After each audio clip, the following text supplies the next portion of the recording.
이번 세션은 이제 얼리얼 엔진의 멀티 플랫폼 아키텍처에 대해서 다루겠습니다. 얼리얼 엔진은 이제 다양한 플랫폼을 지원하고 있고 사용자는 비교적 간단한 프로세스로 실제로 플랫폼별 산출물까지 뽑을 수 있는데요.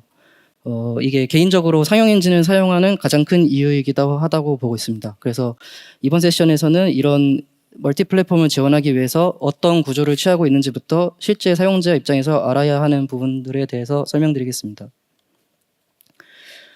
이제 실제로 얼리얼 엔진으로 개발을 하고 출시를 하기 위해서 타겟 디바이스별로 검토를 해보시게 되면 직전에 플랫폼 종속적인 다양한 이슈들을 경험하게 됩니다. 저희 쪽으로 가장 많이 문의를 주시는 부분이기도 하고, 뭐 드라이버 이슈가 있을 수도 있고, 또 용량 때문에 압축 포맷을 검토하셔야 할 수도 있고, 또 좀 더 성능을 끌어내기 위해서 컴파일러 옵션을 변경하는 등인데요. 특히 이런 부분을 아예 손 안 대시는 분들도 지원해야 하는 플랫폼 버전별로 정책이 변화되어 엔진 버전은 이미 픽스한 상태임에도 추가 버전에 대해서 대응을 위해서 의사결정을 해줘야 되는 경우가 꼭 생기곤 합니다. 이런 플랫폼 종속적인 영역에 대한 건 사실 직접 엔진을 제작하신 분들은 가장 먼저 겪으셔야 할 일이지만 얼리얼 엔진을 사용하게 되면 엔진 내부적으로 다 전부 포팅이 되어 있기 때문에 많이 안 보고 넘어가는 내용이고 사실 저희가 많이 다뤄주지도 않는 내용이기도 한 것 같습니다. 그래서 내용 자체는 어렵지 않지만 플랫폼 관련 문제를 분석해야 할 시점에 전체적인 구조를 알지 못하면 엔진의 코드가 너무 방대해서 엔트리 포인트도 잡지 못하겠는 경우가 많은데요. 그래서 이번 세션을 듣고 플랫폼 팀이 뭐 이런 걸 다 해놨구나 하시면서 들으면 좋을 것 같고 좀 헤딩하지 마시라고 코드 위치까지 다 넣어놔서 초보자들 대상으로 하는 세션이니만큼 잘 아시는 부분부터 저희 쪽으로 좀 해결이 안 돼서 문의 오는 부분까지 정리해봤습니다. 그래서 옥차인데요. 가장 먼저 이제 제가 생각하는 멀티 플랫폼 핵심 요소에 대해서 한번 설명을 드리고 뭐 컴피그나 저희 얼리얼 빌드 툴 그리고 얼리얼 엔진의 부팅부터 라이프 사이클 또 플랫폼별로 인풋 시스템이 어떻게 나누는지 그리고 좀 시스템 레이어랑 좀 상호작용하는 부분 그리고 마지막으로 이제 플랫폼별로 쉐이더 컴파일하는 과정 이런 부분들에 대해서 좀 설명을 드릴게요. 그래서 우선은 멀티 플랫폼의 가장 핵심 요소라고 하기엔 너무 당연한 말이지만은 플랫폼 개발에서는 먼저 그 플랫폼 종속에 따른 분기 처리가 필수적입니다. 각 플랫폼은 이제 하드웨어, OS API 성능 특성 등이 다 달라서 동일한 기능이라도 구현 방식이나 최적화 방법이 달라질 수 있습니다.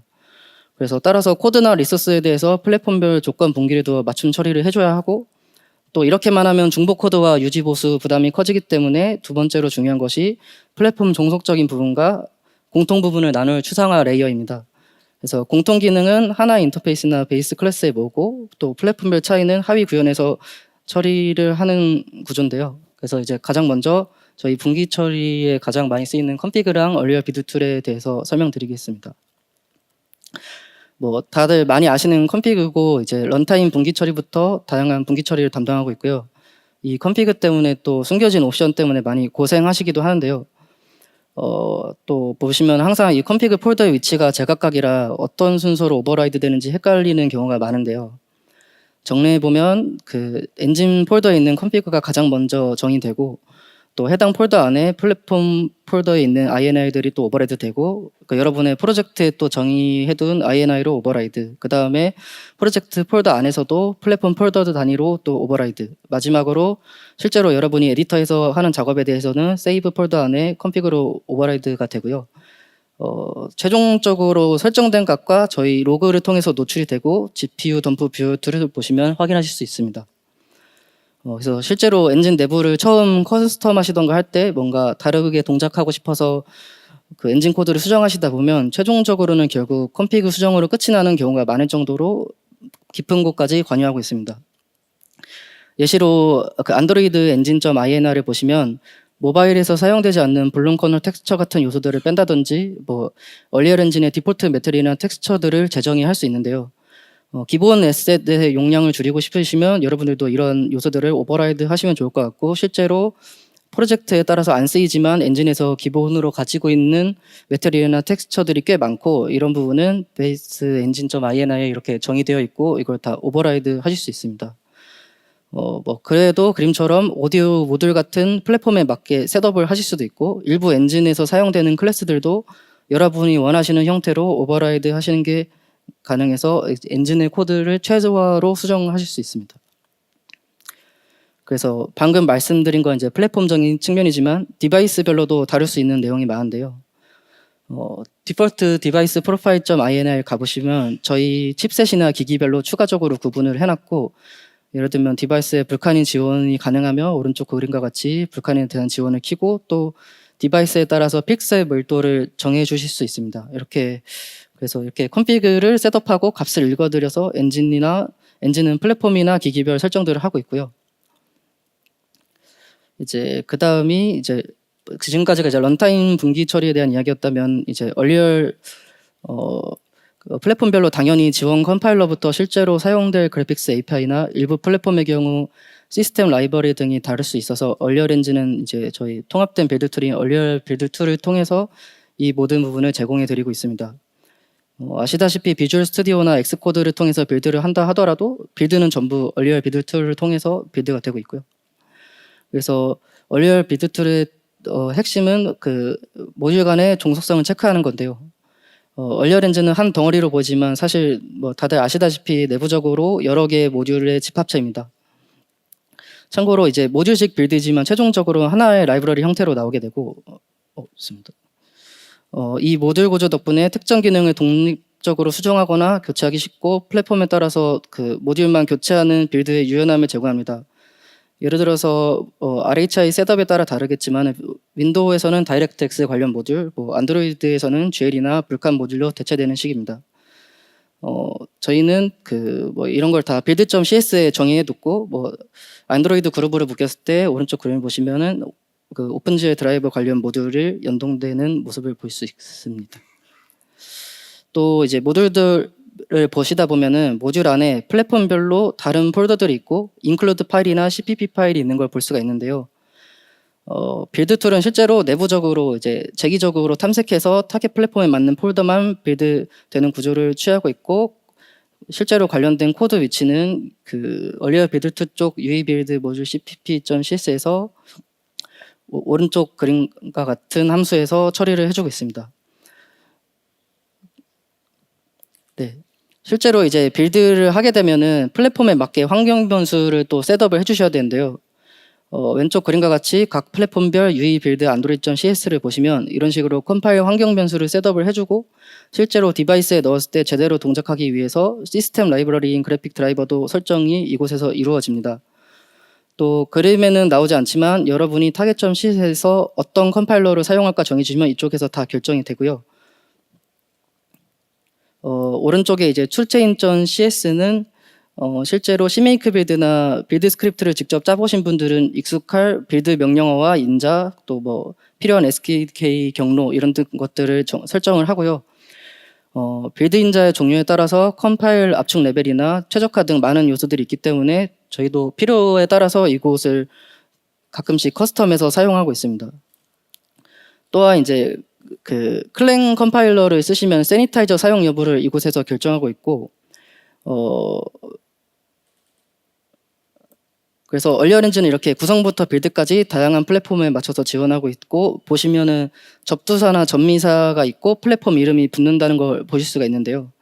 아마 이번 시즌 때 끝날 때까지 계속 이런 이야기가 나올 거고, 저희가 얼리얼 빌드 툴 관련해서 설명 들었지만 이거가 어디다 써먹지라고 생각하실 수 있는데, 실제로 콘솔 플랫폼에서 컴파일러만 바꿔서 성능적으로 10% 이득 본 사례도 존재해서 출시 전에는 이런 빌드 옵션을 꼭 다양하게 염두해보고 봐주시면 좋을 것 같습니다.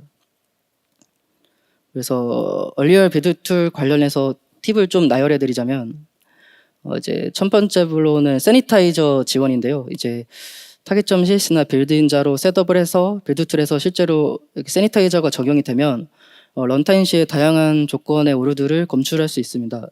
메모리 릭이나 레이스 컨디션 등등 런타임의 그 에러들을 검출하는 기능을 컴파일러 레벨에서 제공을 해준다고 보시면 되고요. 이걸 활성화하게 되면 빌드가 되면 용량이 매우 커지기 때문에 오류 검출용으로만 사용해 주시면 될 것 같습니다.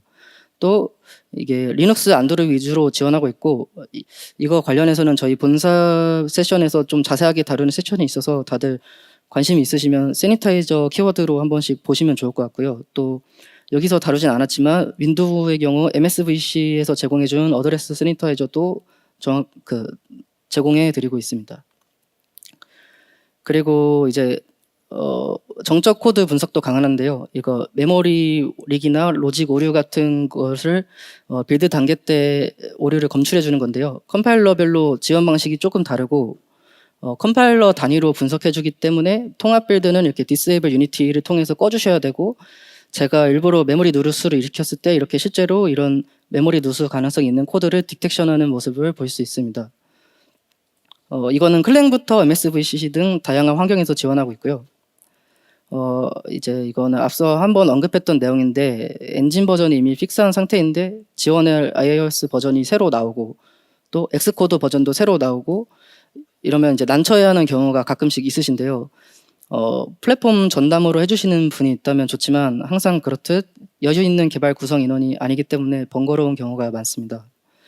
사실 이런 OS 버전 같은 정보들은 실제로 저희가 맥스 버전을 항상 어딘가에서 정의를 하고 있고, iOS 언더바 SK JSON 파일을 가보시면 이렇게 정의되어 있는 모습을 확인할 수 있습니다. 여기서 이거 관련돼서 올리고 있는 CL이나 그 SH를 좀 찾아보시면 되고, 물론 상황 자체가 일반적이지 않기 때문에 너무 다양한 변경점이 있겠지만은 엑스코드 버전이 올라가면 따라서 컴파일러인 클랭 버전이 올라가고 기존의 워닝으로 무시했던 에러들이 잡힌다거나 문법적인 차이에 의해서 일어나는 일들이나 플랫폼 권한 정책 등이 변화되면서 셋업해주는 부분이 대부분입니다. 그래서 사실 이 iOS SDK.json 파일도 비교적 최근에 들어왔고 9버전일 경우에는 toolchain.cs에서 관련 내용을 확인할 수 있습니다. 네, 여기까지가 컨피그 빌드 관련 이야기였고, 이제 플랫폼적인 측면에서 부팅 등에 대해서 말씀드리겠습니다.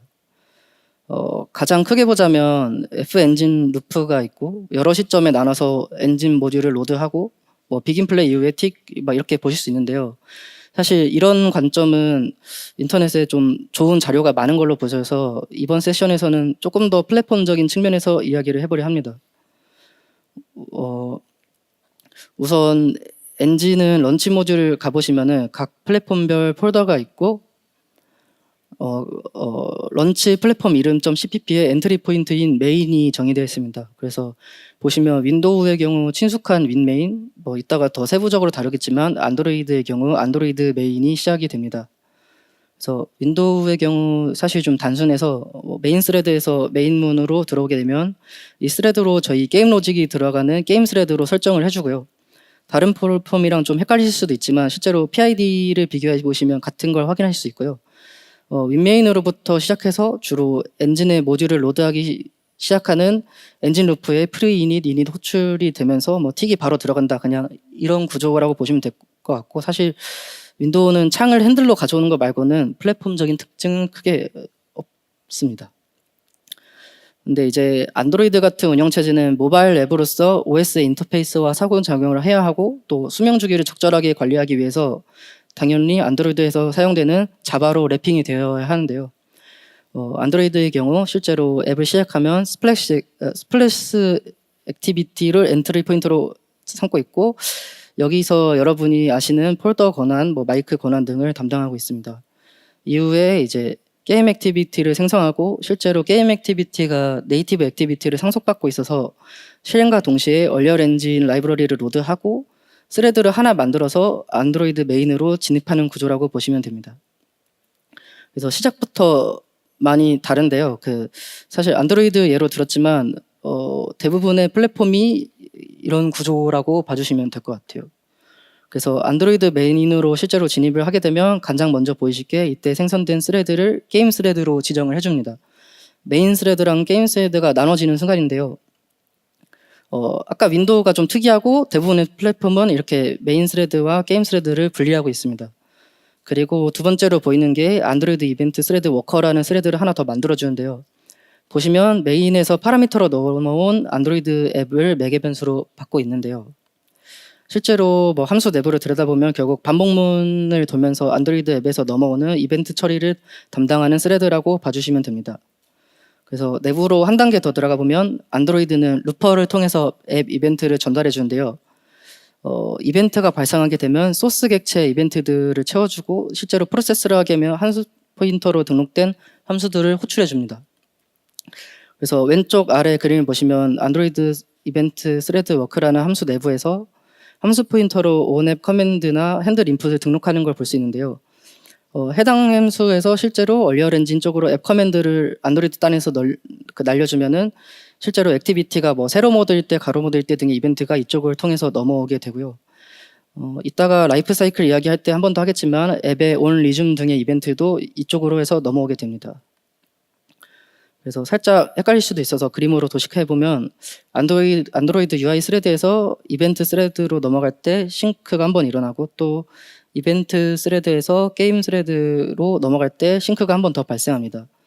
이런 구조를 취하고 있는 거는 이제 액티비티에서의 이벤트들에 대한 부하를 게임 스레드에서 받지 않기 위해 이런 구조를 취하고 있고요.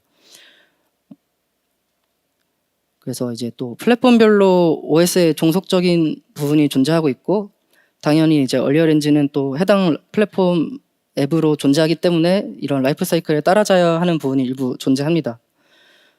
오른쪽 그림은 그중에서 안드로이드 액티비티의 라이프 사이클인데요. 아시다시피 앱이 포그라운드가 아닌 백그라운드로 돌아가게 되면 경우에는 엔진은 그에 맞춰서 점유율을 낮춘다든지 해줘야 됩니다.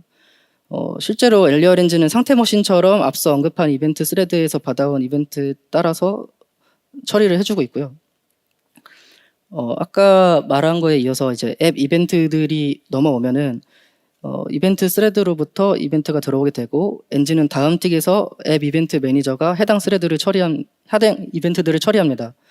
그래서 그리고 이제 그 중에서 on destroy, pause, resume, stop, start 시에 그에 맞는 엔진이 동작하고 있습니다. 그래서 라이프 사이클 이벤트 측면에서 한번 이야기를 해보자면 on 크리에이트 될 때 안드로이드 메인에 프리 이닛이 들어오고 on 리즘이 호출되면서 이벤트 스레드로부터 네이티브 윈도우와 함께 넘어오면서 엔진은 이때부터 비로소 렌더링이 시작되게 되고요. 실제로 엔진은 시작된 이후 윈도우가 필요한 작업에 대해서 on 리즘 이벤트가 넘어올 때까지 서스펜드 상태로 대기를 하고 있습니다. 그래서 이제 또 앱이 백그라운드로 넘어가면 포스가 걸리게 되면서 렌더링이 중지되고 뭐 스탑이 되면 액티비티가 가진 네이티브 윈도우 리소스가 파괴될 수 있기 때문에 인밸리데이트한 상태가 되고 또 마지막으로 온디스트로이가 오면 엔진 종료 프로세스를 거치면서 서브 시스템을 익시드하는 구조를 취하고 있고요. 내부적으로 이제 조심스럽게 이야기해보자면 이런 점을 활용해서 엔진을 안드로이드에서 백그라운드 서비스를 돌리는 시도들이 있고 관련해서 라이프 사이클에 대한 업데이트도 고려 중이라 관심 있으신 분들은 한 번씩 찾아보시면 좋을 것 같습니다. 이제 인풋 시스템 관련입니다. 사실 아까 말씀드린 내용 중에 인풋 관련 내용이 살짝 있지만 저희 레이어를 이야기할 때 가장 편하게 이야기하기 좋아서 넣어놨고요. 당연히 이제 플랫폼 종속적으로 막 키보드 터치, 콘솔 조이스틱 이런 게 다 입력받는 방식이 달라서 저희는 우선은 그 애플리케이션 코어 모듈 안에 애플리케이션이라는 클래스에서 관리를 하고 있고요. 이제 저 플랫폼 안에 각 플랫폼 이름이 들어간다고 보시면 됩니다. 그래서 조금 더 이 모듈에 대해서 말씀드리면 각 플랫폼별로 다르게 동작해야 되는 부분에 대해서 대부분의 코드가 상속 구조 오버라이드로 정의되어 있고 각 플랫폼에 맞게 타입 디프 해주는 이런 구조로 되어 있고요. 그래서 뭐든지 찾으실 때 해당 기능을 관리하는 클래스 이름이 있고 그 제네릭 플랫폼이라고 되어 있으면 제네릭 대신 원하는 플랫폼이 있으면 항상 존재하고 있고요. 또 이제 플랫폼 어플리케이션 위에는 UI 관련 공통 로직을 담당하는 슬레이트 어플리케이션이 있습니다. 슬레이트는 여러분들이 다들 아시는 UMG가 있고 내부적으로 슬레이트로 되어 있다고 보시면 되고 얼리얼 엔진이 켜지는 장 자체도 슬레이트로 분류해서 저희는 비프트를 관리를 하고 있습니다. 그래서 윈도우 인풋을 좀 살펴보자면은 뭐 엔진 루프에서 플랫폼별 미스크 파일에서 각 OS에 맞는 방식의 터치나 입력 이벤트를 받아오면 플랫폼 어플리케이션 레이어에서 메시지를 처리해 준 다음에 슬레이트 어플리케이션 쪽으로 이벤트를 전달해 줍니다. 이때 온 마우스 다운이지만 뭐 슬레이트 어플리케이션 덕분에 저희는 가상화된 터치를 보낼 수 있고요. 이런 부분이 플랫폼별 어플리케이션과 그 슬레이트 어플리케이션을 수상화 레이어로 나눈 큰 이유이기도 합니다. 이제 안드로이드 쪽을 쭉 보자면 말씀드린 그 아까 언급한 대로 안드로이드 이벤트 스레드로부터 핸들 인풋으로부터 앱 이벤트가 넘어오면 저희는 그 이 인풋 안드로이드 인풋 인터페이스에서 이 이벤트들을 큐잉을 한번 하고요. 이렇게 큐잉된 이벤트들은 안드로이드 어플리케이션이 틱을 돌면서 이벤트들을 터치 인터페이스에서 꺼내서 처리를 해주고 있고, 이 인터페이스는 또 메시지 핸들러로서 슬레이트 어플리케이션을 전달하고 이후 진행 방향은 윈도우랑 안드로이드랑 완전히 동일하게 되고요. 그러면 여러분들이 사용하시는 노드나 플레이어 컨트롤러까지 어떻게 넘어오냐에 대해서 설명드리면, 슬레이트 어플리케이션은 이제 수많은 뷰포트 역할을 하는 슬레이트 뷰포트를 포함해서 어떤 위젯이 이 해당 이벤트를 받아가야 하는지 라우팅을 한번 합니다. 이렇게 슬레이트의 뷰포트가 최상위 레이어인 게임 뷰포트로 이벤트를 전달해서 여러분이 알고 있는 플레이어 컨트롤러로 가져가는 구조고요. 이게 사실 엔진 분석을 좀 시작하시는 입장에서 렌더러 말고 이제 이쪽 코드를 보실 때 터치 관련해서 보시기 시작하면 엔진 내부를 분석하고 싶으신 초보자분들은 전반적으로 이해하기가 좋고, 호출 스택도 잘 나와서 또 아랫 레이어부터 상위 레이어까지 이거만큼 직관적으로 이어지는 부분이 별로 없어서 한 번씩 살펴봐 주시면 좋을 것 같습니다. 이후에 이제 쭉 플랫폼적인 측면에서 진행되는 일들을 이야기를 해보자면, 엔진은 기본적으로 너무 많은 그 디바이스를 대응하고 있기 때문에 플랫폼별로 메모리 관련된 종속성이 많아서 이 플랫폼별 메모리 파일에서 이렇게 플랫폼에 맞게 오버레이드가 돼 있고, 클래스를 보시면 초기화 시점에 시스템으로부터 가용 메모리를 얻어오는 부분이 있습니다. 이게 가장 먼저 노출되는 로그로서 저희도 내부적으로 포팅해야 할 디바이스가 있으면 해당 로그부터 디바이스의 상태를 평가하는 용도로 사용되고 있습니다. 또 이쪽에서 이 메모리 풀 정책이나 늘어나는 비율 이런 것도 정리가 되고요. 또한 그 엔진은 플랫폼별로 여러분들이 하시는 동적 할당 등에 대해서 메모리 얼로케이터를 선택해 줘야 되는데요. 다 설명드릴 수는 없지만은 빈2가 가장 많이 쓰이고 각각 그 빌드 인자로 목적에 따라서 사용하실 수 있습니다. 플랫폼마다 지원하는 할당자가 조금씩 다르고 또 단편화 현상 등 너무 다양한 이유들이 있어서 저희 쪽에서 다양하게 얼로케이터를 지원하고 있다, 이렇게 봐주시면 될 것 같고요. 빌드 하실 때 이렇게 해당 얼로케이터 이름을 추가해 주시면 되고, 뭐 플랫폼별 그 정확한 지원 여부를 확인하고 싶으시면 이게 베이스 얼로케이터 함수를 가셔서 한 번씩 체크를 해보시면 좋을 것 같습니다. 또한 이제 GL이나 불칸 같은 경우 새로운 드라이버가 왔을 때 얼리얼 엔진을 제대로 지원하고 있는지 관련 익스텐션을 체크해주고 있는데요. GL의 경우 1x1짜리 더미 윈도우를 만들고 컨텍스트까지 만들어서 이런 부분을 체크해주고 있고, 불칸 같은 경우에는 익스텐션 조회가 가능해서 따로 체크를 해주고 있습니다. 그래서 위와 같은 과정들이 주로 저희가 새로운 플랫폼에서 뭔가 먼저 대응할 때 얼리얼 엔진 앱을 구동하면서 기본적으로 드라이버가 얼리얼 엔진을 돌릴 수 있는 준비가 되었는지 스펙을 체크하는 과정이라고 봐주시면 되고, 개인적으로 경험적인 측면에서 비교적 저희도 대응한 적 없는 새로운 디바이스를 포킹할 때 해당 로고들 가지고 일부 익스텐션이 없어서 뭐 파티클인 나이아가라가 안 나오겠다 이런 식으로 실제로 판단해서 그 대응한 경우도 있었고요. 또 요청에 따라서 익스텐션이 없으면 우회법이 없는지 좀 판단해서 대응을 하고 있습니다.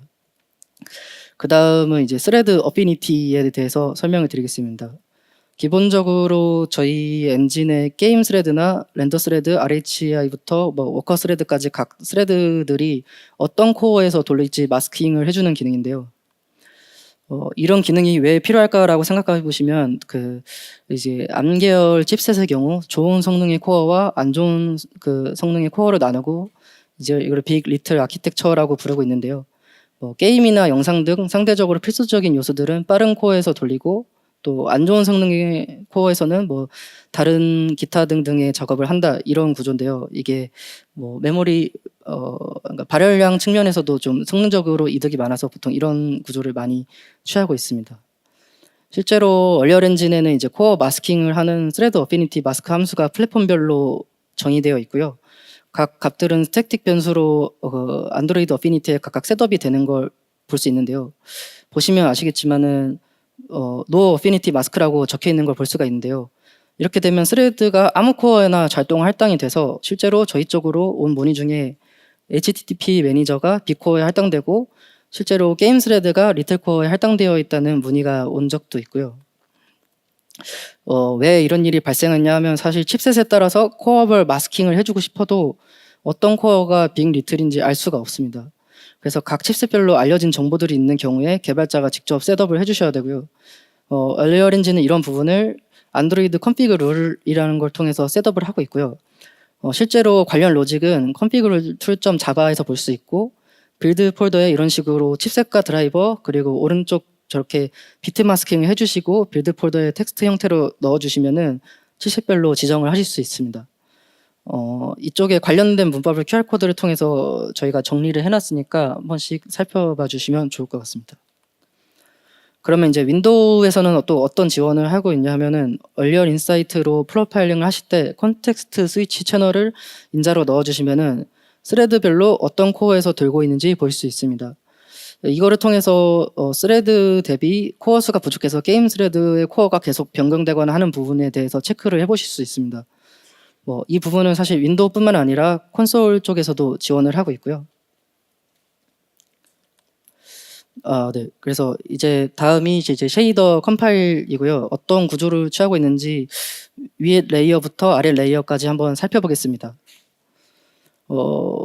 네. 윈도우에서는 주로 이제 다이렉트 X 11이나 12, 안드로이드에서는 불칸이나 GL을 주로 사용합니다.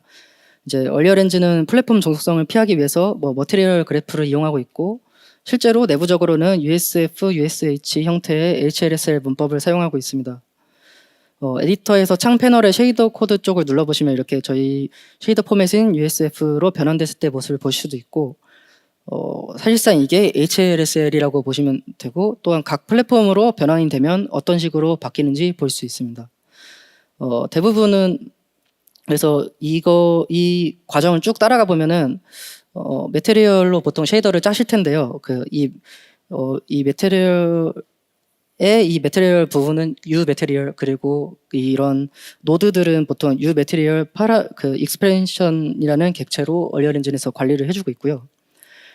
변환되는 과정을 살펴보시면 명시적으로 생각했을 때도 A 플러스 B라는 노드를 썼다 하면 오른쪽과 그림과 같이 돼야 되고 또 텍스처 샘플이라는 노드를 썼다면 또 오른쪽 그림과 같이 변환이 되어야 할 건데요. 실제로 매테리얼 익스프레션을 상속받는 클래스들을 쭉 나열해 보면 여러분이 쓰시는 모든 노드가 다 저장되어 있습니다. add부터 DDX, divide 세세한 거 다 클래스로 정의되어 있고 이런 클래스들이 이제 입력 핀으로 있으면 트리 형태로 저희가 호출이 되고요. 실제로 HLSL 매테리얼 트랜슬레이터라는 클래스에서 저희는 add라면 내부적으로 각 변수의 타입에 맞게 한번 맞춰줘야 되기 때문에 처리를 하고 실제 코드 영역처럼 변환하기 위해서 오른쪽 그림과 같이 코드 청크를 생성해 줍니다.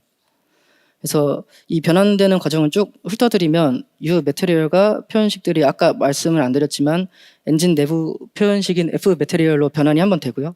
그리고 HLSL 트랜슬레이터에서 파라미터 생성 함수 등을 통해서 아까 청크를 기반으로 그 인풋 정보, 그 F 매테리얼의 인풋 정보들을 받아서 코드 청크를 또 조합해주고 실제로 매테리얼 템플릿.ush의 표현식으로 들어가서 퍼센트 텍스트 구분해둔 이 인자에 들어가서 여러분들이 그 만든 매테리얼이 HLSL 코드가 되게 됩니다. 쉐이더 코드 관련돼서 슬라이드에 조금씩 노출되셔서 보셨겠지만은 쉐이더 코드를 보시면 뭐라고 만든 건가 싶을 정도로 다양한 정처리기가 보입니다. 쉐이더 내에서 분기 처리는 성능상 좋지 않기 때문에 가동성을 어느 정도 포기하고 사용되고 있고 전처리기는 아시다시피 컴파일 전에 일어나는 일이며 이런 전처리기 하나당 2의 승수로 쉐이더가 늘어나는데요. 성능상 쉐이더가 필요하기 때문에 이런 것도 중요하지만 너무 많게 되면 쉐이더 컴파일 시간이 굉장히 늘어나게 됩니다. 이러한 문제를 해결하기 위해서 저희는 불필요한 쉐이더 컴파일을 줄이기 위해서 프로젝트 쉐이더 컴파일 퍼뮤테이션 감소 이런 설정들을 사용하고 있고 가장 편리한 접근인 안 사용할 옵션들이 미리 셋업에서 쉐이딩 되지 않게 하는 방향으로 취하고 있습니다. 또 이 옵션은 개발자나 TA분들이 알아서 다 셋업을 해주시겠지만은 머티리얼 그래프를 직접 짜실 때도 좀 신경 써주셔야 하는 부분이 있는데요. 마스크 파람이나 이런 정적인 불이나 정적인 스윈치 같은 매테리얼도 전부 퍼뮤테이션을 유발합니다. 한 매테리얼당 저런 부분이 뭐 2개 존재하면 뭐 4개 막 이런 식으로 계속 증가가 되고요. 관련해서 뭐 이미 저질러 버린 경우에도 저희는 이 매테리얼 분석 툴을 통해서 쉐이더가 지금 어느 정도 퍼뮤테이션을 유발하고 있는지 보거나 오른쪽 아래처럼 어떤 노드들이 지금 그걸 유발하고 있는지 확인할 수 있습니다. 그래서 항상 이 부분을 체크해서 컴파일 속도를 좀 신경 써주시면 좋을 것 같고, 또 엔진은 쉐이더 개수가 많아져서 컴파일 시간이 길어지게 되는 것과 별개로 전처리기를 처리하는 과정 자체에 부하가 있어서 기존의 MCPP 전처리기를 교체하여 멀티스레드 지원되는 형태로 전처리기 속도를 늘리는 방향 등으로 계속 발전하고 있습니다. 다시 돌아와서 이제 HLSL까지 변환 이야기를 쭉 해봤다면은, 지금부터는 이제 HLSL이 각 플랫폼에 맞게 바이너리 쉐이더가 되는 과정에 대해서 설명드리겠습니다. 다들 아시다시피 플랫폼마다 지원하는 그래픽스 API가 다르고 HLSL이 그에 맞게 변환이 되어야 하는데요. GL의 경우 GLSL, 메탈의 경우 메탈 쉐이더 랭귀지, 불칸의 경우 SPRV, 다이렉트X의 경우 12 기준으로 DXIL 등입니다. 네. 엔진은 이거를 DXC라는 마이크로소프트에서 제공하는 컴파일러에서 제공하고 있고, 실제로 D3D 12의 경우 DXC 컴파일러를 통해서 DXIR로 바로 되고요. 불칸의 경우도 DXIC를 통해서 SPRV로 전환을 하고 있습니다. 하지만 또 메탈이나 GLSL 같은 경우 SPRV라는 이제 크로스 컴파일 트랜슬레이터를 통해서 SPRV에서 한 번 더 변환이 이루어지고 있고요. 이게 사실 이번 버전부터 적용됐다기보다는 이게 컴파일 속도를 개선하기 위해서 발전되어 오면서 이런 버전의 구조가 됐다고 보시면 되고요. 왜 이렇게 변화되고 있냐 하면은 이제 비교적 최신 디바이스에서 HLS를 지원하기 위한 목적도 있고, 변환 이터레이션 과정이 너무 길어서 컴파일 속도에 대해서 너무 오래 걸리는 부분이 있었는데요. 아시는 분도 계시겠지만 과거에 저희는 HLS CC를 사용했고, 그래서 IR을 하나 뽑은 다음에 그거를 GLSL로 변환을 하고, 또 이제 불칸은 여기서 한 번 더 GLSL에서 SPRV로 변환되는 형태였는데요. 이런 과정을 줄이면서 속도가 계속 개선되고 그런 시도가 있었다라고 봐주시면 될 것 같습니다.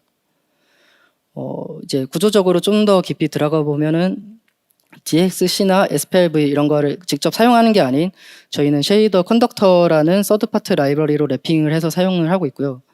가끔 정말 이런 질문이 들어와서 말씀드리면, 실제 엔진 내 서드파티 라이브러리가 몇 개 있고 해당 소스를 수정한다거나 엔진 빌드 시 같이 빌드되지 않습니다. 퍼포스로 받으신 분들은 상관없지만 기스로 엔진을 업데이트나 받거나 하시는 분들은 라이브러리 자체가 올라가 있지 않기 때문에 셋업.batch 파일을 통해서 이걸 받으셔야 되고, 쉐이더의 컨덕터의 경우 저희가 빌드 툴을 제공해 드리고 있고, 이거를 통해서 빌드를 하셨다고 하더라도 실제로 사용하시는 모듈 쪽에서 변경점을 만들어 주셔야지 제대로 적용이 됩니다. 이제 위의 내용까지가 이제 저희가 사용하는 라이브러리라면, 실제로 엔진은 쉐이더 컴파일러 커먼이라는 모듈에서 앞서 말한 쉐이더 컨덕터를 물고 있고, 그 중에서도 인터페이스로서 쉐이더 컨덕터 컨텍스트라는 객체에서 쉐이더를 컴파일하고 있습니다. 그래서 이걸 HLSL을 그래서 여기서 변환을 해주고 있고, 실제로 얼리얼 엔진 빌드 툴이나 얼리얼 엔진이 아닌 쉐이더 컴파일러 워커라는 프로세스를 통해서 이런 과정을 진행하고 있는데요. 흐름도로 말씀드리면, 실제로 얼리얼 엔진에서 쉐이더 컴파일러 잡 형태로 쉐이더 컴파일 워커에게 이렇게 태스크 형태로 넘겨주면 각 RH에 맞는 모듈을 선택해 줍니다. 그래서 지금 화면에서는 불칸이 예시라 불칸 쉐이더 포맷이 들어오고요. 해당 모듈이 또 쉐이더 커먼 모듈을 물고 있어서 컴파일 불칸 쉐이더를 하게 되면 실제로 앞서 언급한 프로세스대로 내부적으로 쉐이더 컨덕터 컨텍스트가 알맞은 동작으로 변환을 해준다고 보시면 됩니다. 그래서 여기까지가 여러분이 알고 계시는 머티리얼부터 해서 바이너리 쉐이더까지 되는 과정을 한번 살펴봤고요. 지금까지 엔진이 크로스 플랫폼을 지원하기 위해서 하고 있는 구조적인 측면에서 대표적인 예시들을 나열을 했고, 엔진 내부 코드에 관심이 있으신 분들은 엔진 분석의 시작점으로 한번 봐주시면 좋을 것 같습니다.